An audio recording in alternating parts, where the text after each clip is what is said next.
Hello दोस्तों, एक बार फिर से स्वागत है आप सभी का हमारे YouTube चैनल एडुटेरा पर। आज हम आपके लिए लेकर आए हैं वैकेंसी नोटिस एडवर्टीज़मेंट नंबर 2 2021 और देखिए ये 12 मई 2021 को ही प्रकाशित हुई है और इसके बारे में जान लेते हैं। आइए, इसमें जो फॉर्म भरने की डेट है, कब से एप्लीकेशन शुरू होगा, 25 मई 2021 से। और जो सबसे इम्पोर्टेंट चीज़ है कि लास्ट डेट, इसकी लास्ट डेट है 24/6/2021। ये टीचर वैकेंसी है जिसमें टीजीटी, प्राइमरी टीचर और प्राइमरी में जो नर्सरी टीचर होते हैं, पटवारी और बहुत सारे विभिन्न पदों के लिए वैकेंसी आई हुई है।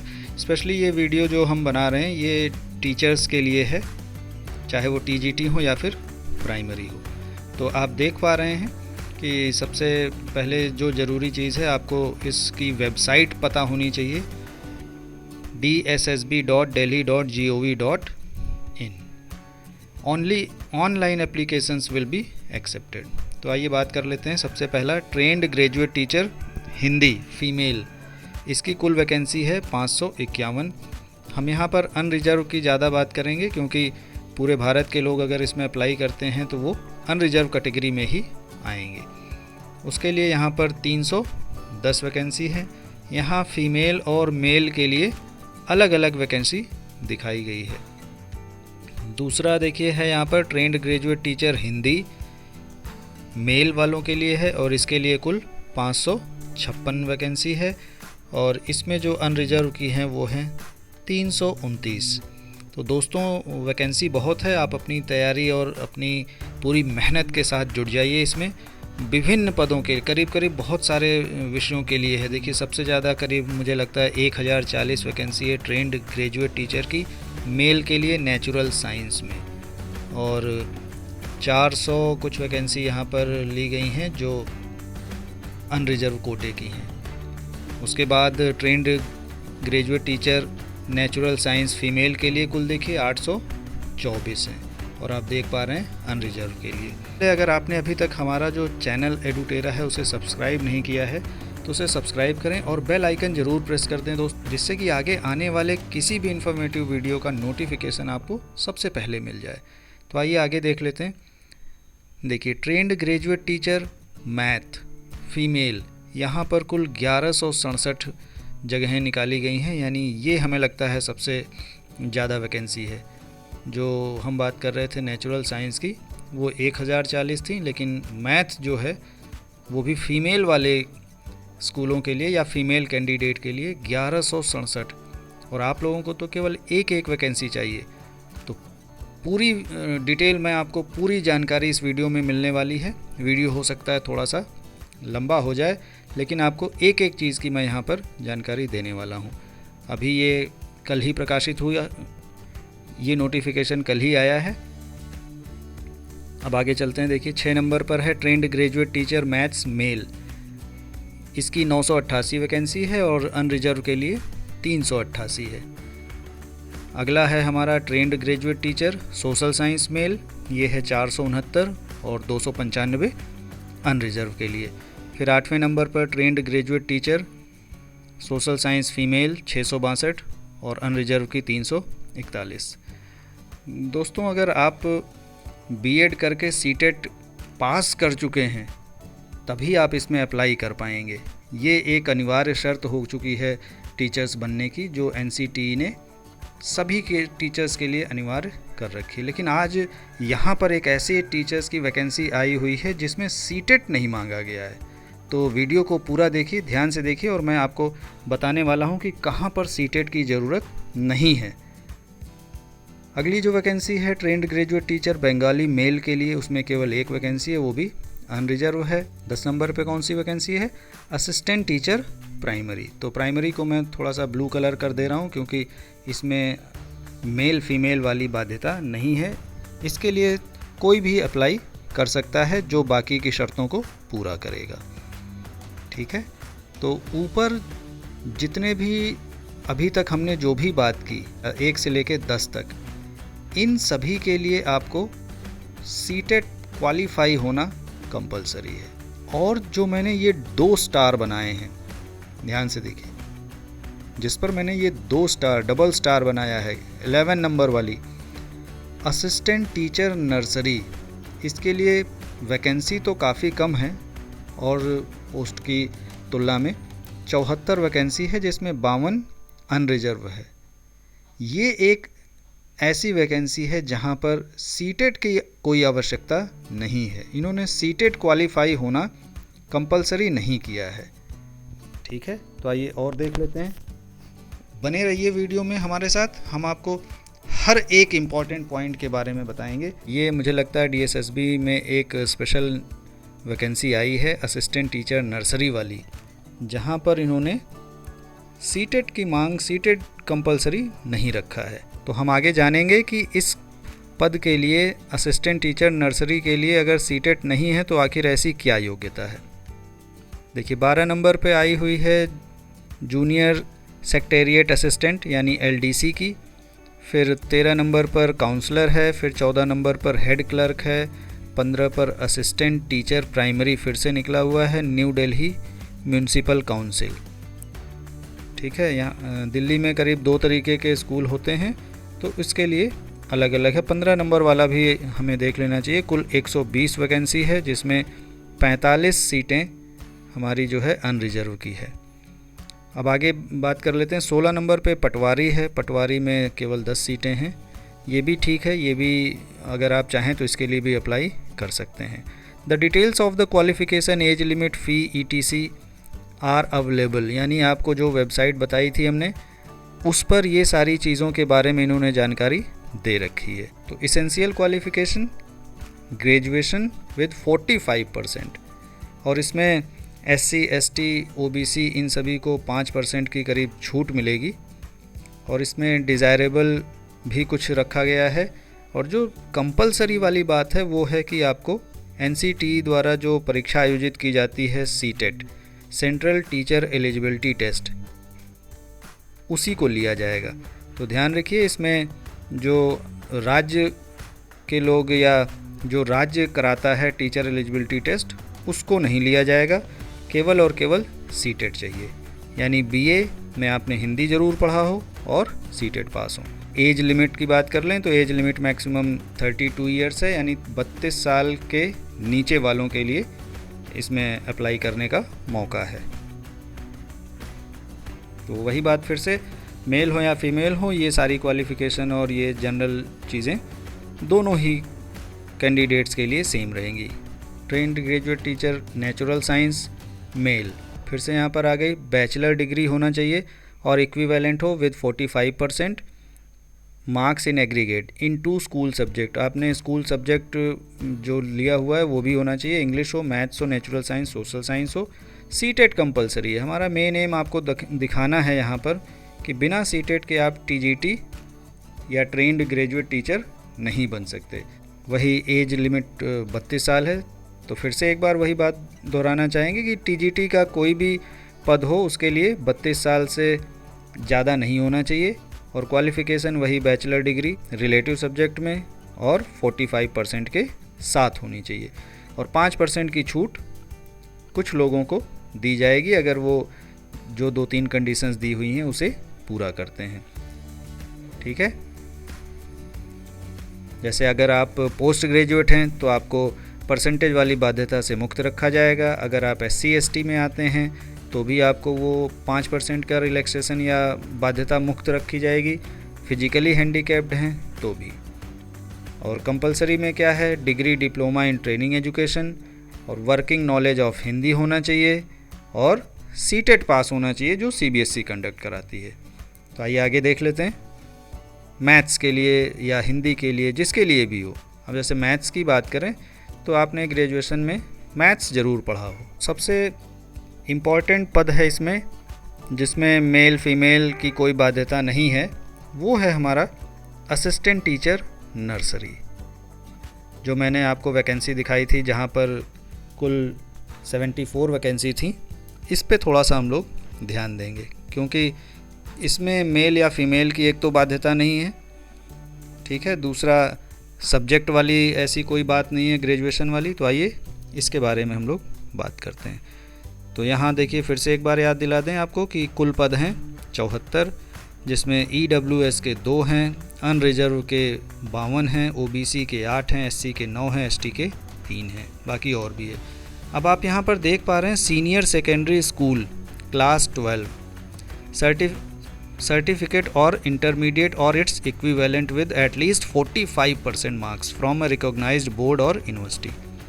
दूसरे नंबर पर आप देखिए diploma oblique certificate in nursery teacher education programme of a duration of not less than 2 year, 2 साल से कम नहीं होना चाहिए, और बीएड और ब्रैकेट में लिखा हुआ है nursery from a recognised institute.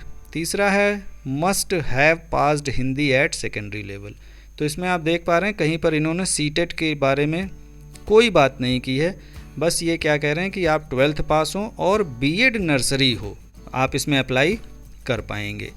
हाँ, तीसरी जो इम्पोर्टेंट महत्वपूर्ण चीज़ है कि आपने हिंदी सेकेंडरी लेवल पर ज़रूर पढ़ा हो, क्योंकि बहुत से बच्चे जाके क्या करते हैं 12th में हिंदी छोड़ देते हैं, वो यहाँ पर अप्लाई नहीं कर पाएंगे। अगर आपने बीएड के अलावा कोई दूसरी बीएड नर्सरी के अलावा कोई टीचर ट्रेनिंग की वो ली हुई है तो वो भी करीब 2 साल से कम का नहीं होना चाहिए। इसकी जो एज लिमिट रखी गई है वो है 30 साल, 30 साल से ऊपर नहीं होना चाहिए। हाँ, 5 साल की छूट ये दे रहे हैं, या छूट इसमें भी मिलेगी जो SC ST OBC या फिर हैंडीकैप्ड वाले बच्चे हैं, उन लोगों को एज रिलैक्सेशन दिया जाएगा। असिस्टेंट टीचर प्राइमरी के बारे में जान लेते हैं। आइए देखिए यहाँ पर क्या है। यहाँ पर आपको 434 पदों के लिए वैकेंसी आई हुई है। अब इसकी एजुकेशनल क्वालिफ़िकेशन देख लेते हैं। देखिए, सीनियर सेकेंडरी और its equivalent with at least 50% marks and 2 year diploma in elementary education by whatever name from a recognised board. हमारे यहाँ BTC होता है यूपी में, कहीं JBT होता है, कहीं ETT होता है, तो इसलिए इन्होंने लिखा हुआ है। तो इसी को हम कहते हैं प्राइमरी टीचर की वैकेंसी है। ठीक है, एक बार फिर से ध्यान से देखिए, 12वीं पास होना चाहिए 50% के साथ, और 2 साल का एलिमेंट्री एजुकेशन में जो डिप्लोमा होता है ETT JBT BTC वो होना चाहिए रिकॉग्नाइज्ड बोर्ड से, या फिर सीनियर सेकेंडरी हो 45% मार्क्स के साथ और 2 साल का डिप्लोमा हो in elementary education in accordance with the NCT guideline, NCT norms के हिसाब से जो भी हो उसके लिए, या फिर senior secondary with at least 50% marks and 4 year bachelor elementary यानी BELED एलिमेंट्री एजुकेशन में अगर आपने कर रखा है तो भी आप इसके लिए पात्र हैं, या फिर सीनियर सेकेंडरी और its equivalent at least 50% marks and 2 year diploma in special education. तो देखिए यहाँ पर लिखकर मैं बता दे रहा हूँ, बीएड आउट यानी इस बार प्राइमरी टीचर्स के लिए जो बीएड करके लोग सीटेट क्वालिफाई हुए हैं उनके लिए यहाँ पर कोई भी रिलैक्सेशन नहीं है, वो लोग इसमें अप्लाई नहीं कर पाएंगे। अब अगली जो इसेंशियल क्वालिफिकेशन है, pass in CTET conducted by the Central Board of Secondary Education, यानी सीटेट होना कंपलसरी है। तीसरा है मस्ट हैव पास्ड हिंदी और उर्दू और पंजाबी और English as a subject at secondary level. इनमें से आपने कोई एक सब्जेक्ट को ज़रूर से ज़रूर पास किया हो, यानी लैंग्वेज को, क्योंकि दिल्ली के लिए है तो दिल्ली में इन सभी भाषाओं के लोग रहते हैं, उनके बच्चे आते होंगे, इसलिए इन्होंने कंपलसरी किया हुआ है। तो ये एक निराशाजनक बात है कि प्राइमरी में बीएड को नहीं लिया जा रहा है, जबकि NCT ने हालांकि एक बार गाइडलाइन जारी की थी कि उनको बाद में कोई एक ऐसा कोर्स करना पड़ेगा जो प्राइमरी के लिए एलिजिबल हो, लेकिन अब नोटिफिकेशन आ चुका है, इसमें हम लोग कुछ कर नहीं सकते। अब अगर प्राइमरी में बीएड को लेना नहीं है तो फिर ये सब बीच बीच में ऐसी चीज़ें पता नहीं क्यों चलती रहती हैं, और इसके लिए जो उम्र है वही है 30 साल है, क्योंकि वो प्राइमरी की है। आइए एक और इम्पॉर्टेंट आपको पद बताते हैं। देखिए हेड क्लर्क मुझे लग रहा है ज़्यादा अच्छा होगा अगर आप लोग इसकी क्वालिफ़िकेशन रखते हैं। इसमें क्या है, ज़्यादा कुछ नहीं है, बैचलर डिग्री या फिर इसके इक्विवेलेंट हो, और दूसरा है कंप्यूटर प्रोफिशिएंसी।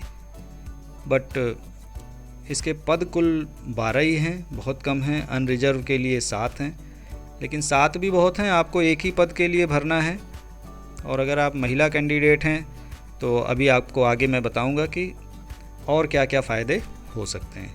तो देखिए, बैचलर डिग्री यानी अगर आपने बीए कर रखा है किसी भी सब्जेक्ट में, या बीएससी कर रखा है, या बीकॉम कर रखा है, तो आप इसमें भर सकते हैं। और आपको थोड़ा सा कंप्यूटर की जानकारी होनी चाहिए, ठीक है। और बाकी इसमें इसेंशियल ऐसा कुछ नहीं है कि सीटेट पास हों, कि ये पास हों, वो पास हों, ऐसी कोई बात नहीं है। अब एक जो महत्वपूर्ण पद आया हुआ है, असिस्टेंट टीचर प्राइमरी। फिर से वही प्राइमरी की बात आ गई है, और इसमें भी 120 पद हैं। ये जो विद्यालय हैं मुझे लगता है न्यू दिल्ली म्यूनिसिपल काउंसिल के हैं। एमसीडी मतलब म्यूनिसिपल काउंसिल ऑफ दिल्ली के स्कूल जो होंगे, जो इनके अंडर में, वहाँ के लिए 120 पद आए हुए हैं, जिसमें अनरिजर्व के 45 हैं। लेकिन भाई आप लोगों को तो पता ही चल चुका है कि सीटेट जो है कंपलसरी है। तो एक बार बात कर लेते हैं एसेंशियल क्वालिफ़िकेशन। 12th पास हो 50% के साथ, 5% का रिलैक्सेशन है SC ST को, और 2 साल का वही प्राइमरी वाला डिप्लोमा होना चाहिए, प्राइमरी एजुकेशन का सर्टिफिकेट कोर्स होना चाहिए।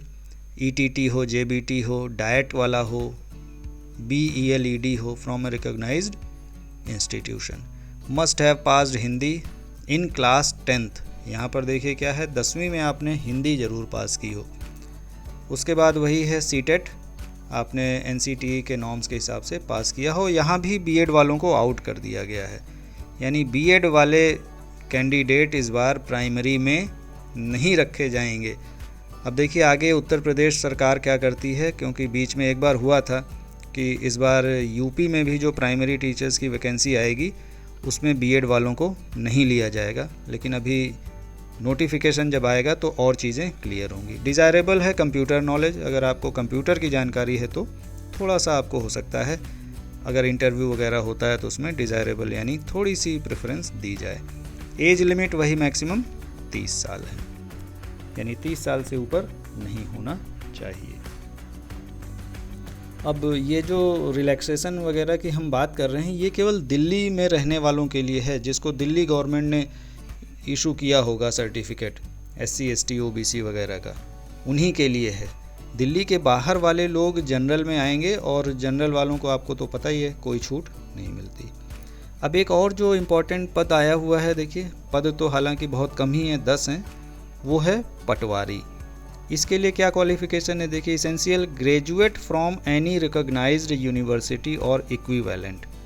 केवल क्या होना चाहिए, ग्रेजुएट होना चाहिए। और डिज़ायरेबल में क्या है, आपको कंप्यूटर का ज्ञान हो और हिंदी या उर्दू का ज्ञान हो। इम्पॉर्टेंट पॉइंट्स पे हम डिस्कशन कर लेते हैं बहुत जल्दी फटाफट।